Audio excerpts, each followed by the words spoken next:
yan, di ba? Very famous naman yan na papel na inilabas nila. So, inisa-isa natin yan palangga. Okay? Yung kanyang pangalan, nandiyan dyan, yung kanyang birthday, edad. Dito ako na alarma. Tapos nung 12-17 ay natapos na. Natapos na mga palangga. Ganon ba kabilis? Okay, ito ha. Mga palangga, ayan yan kay Kuting yan, hindi yan AI. Sabihin na naman ni Lason AI. So, kinuha ko yung kay Inday. Okay? Ito si Inday. This is 2021. Magkasunod lang pala sila ni Kuting. Okay, this is Inday. This is Inday. Ito nga mga kababayan, bago natin ituloy ang video na ito, kung bago ka lang sa aking YouTube channel baka pwede makahingi ng like at subscribe at click mo na rin ang notification bell para updated ka sa aking nilalabas na bagong video. Salamat po. So, nung binalikan ko, yung test result ni Kuting, yung pulburon test niya, ito yon, may copy available naman yan, di ba? Tinignan ko, inisa-isa ko yan palangga. Inisa-isa ko. So, ang date niyan, dito kayo mag-focus, mga kababayan. Dito kayo mag-focus sa transaction date time. Yan, umpisan mo na natin, sabihin na naman ni Lason is AI na naman to. Okay, ayan, si Kuting, di ba? Alam nyo yan, di ba? Very famous naman yan na papel na inilabas nila. So, inisa-isa natin yan palangga. Okay? Yung kanyang pangalan, nandiyan dyan, yung kanyang birthday, edad. Dito ako na alarma. Okay? Dito tayo na alarma sa, tignan nyo yung transaction date. Listen to that. See? Okay? Kung babasahin dito, transaction date time, okay? 11/22/2021, 12:15 ng hapon. Pansinin nyo, okay, report date time, 11/22/2021, 12:17:54. So, almost mahigit lang siya ng, what? 2 minuto. Okay? 2 minuto. So, when you say, sa medical term, you know that, mga palangga, di ba? Pagdating dito sa pagkukuha ng specimen, ibig sabihin, yung transaction date from the time na kinolect etong specimen. Di ba? From the time na kinolekta yung specimen, ang oras ay alas 12:15, mga palangga. Okay. Alas 12:15 ng hapon, kinuha itong, itong result na ito. Ngayon, mga kababayan, 12:15. Tapos ng 12:17 ay natapos na. Natapos na, mga palangga. Ganon ba kabilis? Okay, kikolektahin mo yung specimen, i-encode mo yung data, yung information niya, lahat. Diba? Lahat yun may proseso, yung pagkuha ng test. So, 2 minutes lang. Tapos na kaagad, may result. So, ano yun? Pagbigay, syempre, yung doktor niyan or medtech o whoever the person na nag-test sa kanya, hindi naman yan ng magaganon ka. Dapat 2 minutes tapos na. Sabi may collection of data and specimen nga. So, umabot lang ito, mga palangga, ng 2 minuto. 2 minutes from the collection of the urine ni Kuting. Di ba? Urine. Ang tanong, umihi ba si Kuting?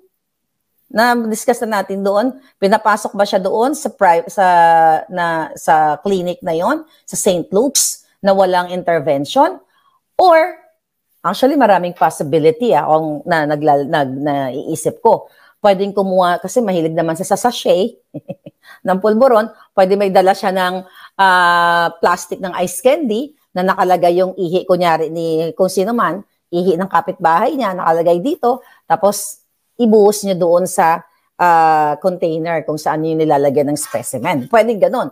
Pero, mga palangga, maraming possibility. Pero 2 minutes lang, nung time na yun, hindi, na-overlook natin lahat yun. Kayo mga dilawan, na-overlook nyo. Wala yatang nag-discuss about it.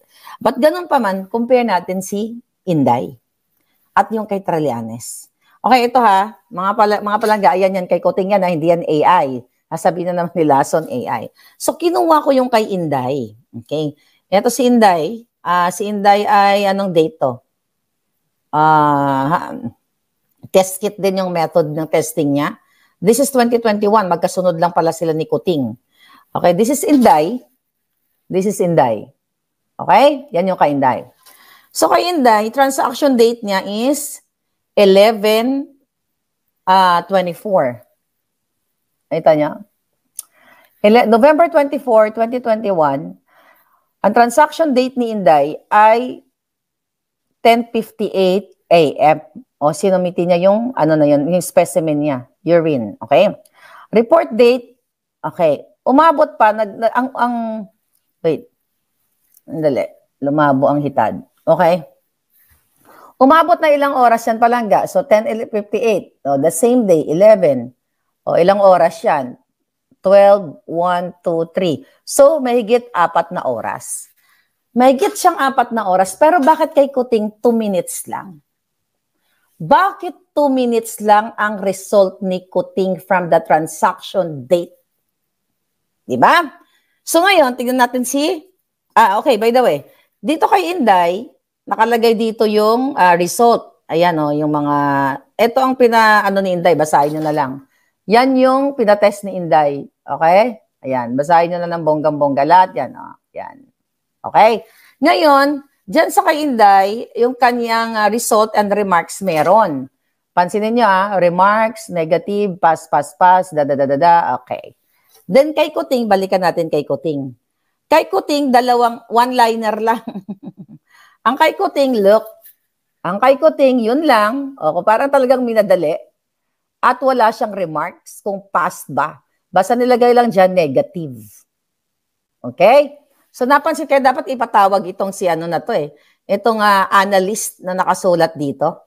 At yung head of laboratory na pumirma. Tignan nyo nga ito, si Dr. Maria Cecilia Fernandez Lim. Baka na-appoint na to, hindi natin alam. So, gusto ko lang i-emphasize sa mga brain cells ninyo, sa mga mayayaman ninyong utak, okay? Ang 2-minute pulburon test ni Kuting at you compare also, okay? What? Dali lang. Mga palangga. Okay lang ba yung boses ko? Okay. Wait a minute. Ooh. Okay.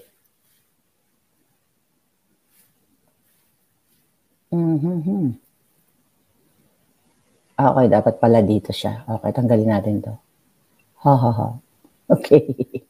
Sorry mga hitad. Okay. Okay, so ito na.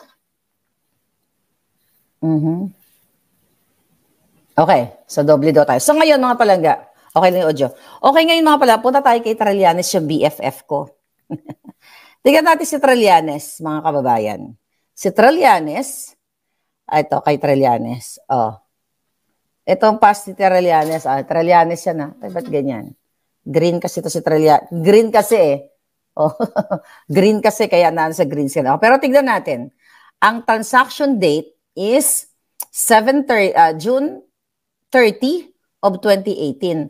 Ang transaction date ni Trillanes is July 30, 2018. Okay?